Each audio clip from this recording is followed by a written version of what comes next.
আজ বাইরে বেরোবো, বিকেলবেলা এখন দুজনে মিলে বাইরে বেরোবো আমি এবং মেঘা। কোথায় যাব সেটা তো আপনারা দেখতেই পাবেন। তো তার জন্য একদম রেডি হয়ে নিয়ে খেয়ে নিলাম এই চিকেন চাউমিন। সকালবেলা বানানো ছিল, এখন গরম করে খেয়েছি। গুড ইভিনিং, বিকেল থেকে ব্লগটা শুরু করছি। এখন বাজে 6:45, রেডি হয়ে নিয়েছি, একটা জায়গায় যাচ্ছি। ধীরে ধীরে ব্লগটা দেখতে থাকুন, কোথায় যাচ্ছি, কেন যাচ্ছি, সবটাই ধীরে ধীরে জানতে পারবেন। এবার খাওয়া দাওয়া করে দুজনে বেরিয়ে পড়লাম। সন্ধে সন্ধে হয়ে এসছে, সময়টা 7টার পর পর বেরোলাম। তো দুজনে মিলে হাঁটা পথেই যাচ্ছি, কাছেই যেহেতু একদম। তা ওর পিয়ার্সিং করিয়েছিলাম, পিয়ার্সিং করানোর ফলে 15-20 দিন যে কানে ওই যেটা আর কি পিয়ার্সিং করিয়ে পরায় সেটা রয়েছে। তো সেটাকেই খুলে সোনার একটা রিং পরাবো, এই জন্যই গেছিলাম আর কি। এই বিয়ার সেলুনেই ওর পিয়ার্সিং করিয়েছি, তো সেখানেই পরাতে নিয়ে গেলাম। এটা সেকেন্ড টাইম ছিল। দুজনে ওয়েট করছি বসে বসে। তবে সত্যি বলবো, মেয়েটা যে আর কি পরিয়ে দিয়েছে রিংটা, ওই মেয়েটা কিন্তু খুব ভালোভাবে খুব যত্ন সহকারে ওকে পরিয়ে দিয়েছে। মেঘা তো খুব ভয় পাচ্ছিল যে কিভাবে পরাবে, মা ব্যথা করবে। এর আগের বার তো খুবই খারাপ একটা মানে এক্সপিরিয়েন্স হয়েছে। প্রথমবার যখন পিয়ার্সিং করিয়েছিলাম, কান টান কেটে একেবারে মাংস অনেকটা কেটে রক্ত টক্ত বেরিয়ে গিয়েছিলো, কিন্তু টাচুড এবার কিছু হয়নি। এবার খুব সুন্দরভাবেই জিনিসটা কমপ্লিট হয়েছে, খুব ভালো লেগেছে।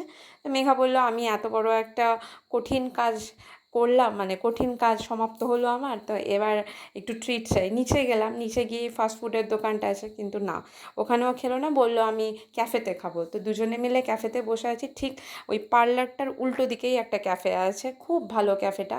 এই যে ওর পরিবেশও কিন্তু খুব ভালো, পরিবেশ, খাবার দাবার বা চারিদিকের যে আঁকা ছবি সেগুলো খুব ভালো লাগে। আর এই স্পিক জোনটা আমার খুব ভালো লাগে। এখানে যে কেউ গিয়ে গান, তারপরে কথা, যে কোনো কিছু শেয়ার করতে পারেন, কোনো মানে প্রবলেম নেই, কোনো বাধা নেই। তো দুজনে মিলে বসে অপেক্ষা করছি। পিৎজার অর্ডার দিয়েছে মেঘা, বারবিকিউ পিৎজা।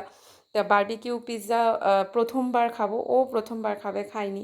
এই ক্যাফেটা কিন্তু সত্যি ভালো, খুব ভালো ওদের সার্ভিস। এবং আমরা মাঝে মাঝেই যাই পুজোর সময়ের দিকে, এখন অনেক দিন পরে গিয়েছি।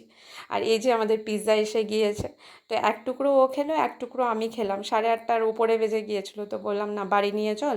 প্যাক করে বাড়ি নিয়ে গেলাম। বাড়িতে এসে তো ও ডিনার করবে, এটা জানা কথাই ছিল। তবে সত্যি বলতে একই রকম দারুণ দারুণ লেগেছে পিৎজাটা খেতে। তো বাড়ি এসে ও হাত মুখ ধুয়ে ফ্রেশ হলো, আমি হাত মুখ ধুলাম জাস্ট, জামা কাপড়ও ছাড়িনি। ভাবলাম যে 1 কাপ চা খেতেই হবে, চা না খেলে কি চলে নাকি। তো চা খেতে খেতে অনেক কথা ভাবছিলাম যে মেয়েটা বড় হয়ে গেল তাড়াতাড়ি, আজকে কি সুন্দর করে পিয়ার্সিং করিয়ে নেওয়া হলো, ধীরে ধীরে বড়ই হয়ে যাচ্ছে। তো এসব ভাবতে ভাবতেই চা খেয়ে নিলাম। ওর টিচারের সাথে কিছুক্ষণ কথা হলো। এরপরে এই যে নিচে গিয়ে দেখলাম তখন 9:30 মতো বাজে। এই মেঘা বসে পড়েছে ডিনার করতে। কেন, পিৎজা আছে, পিৎজাটা তো তাড়াতাড়ি খেতে হবে, নাহলে চলবে না।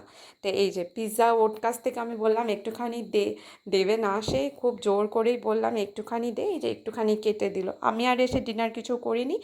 আর এই যে এইটুকুটাই মানে খেয়েছি। আর ওর কাছ থেকেই নিলাম, লোভ আর সামলাতে পারলাম না, কি করা যাবে। তবু যে দিল এই অনেক। তারপরে খাওয়া দাওয়ার পরেই দেখলাম কি, আমাদের যে এই বিড়াল, আর বিড়ালের বাচ্চাটা থাকে আমাদের ফেন্সিংয়ের ভেতরে, তো সেই বিড়ালের মাটা ঘরের মধ্যে বসে আছে, ঘর মানে কি বারান্দার কাছে বসে আছে, বারান্দার ভেতরে ঢুকে। তারপরে বুঝলাম যে না, ওর বাচ্চাটাকে ও খুঁজে পাচ্ছে না অন্ধকারে, সেই জন্য এরকম করে বসে আছে, চিৎকার করে করে ডাকছে জোরে জোরে, ম্যাও ম্যাও করে। তো ওকে গিয়ে একটু হেল্প করলাম বাচ্চাটাকে খুঁজতে।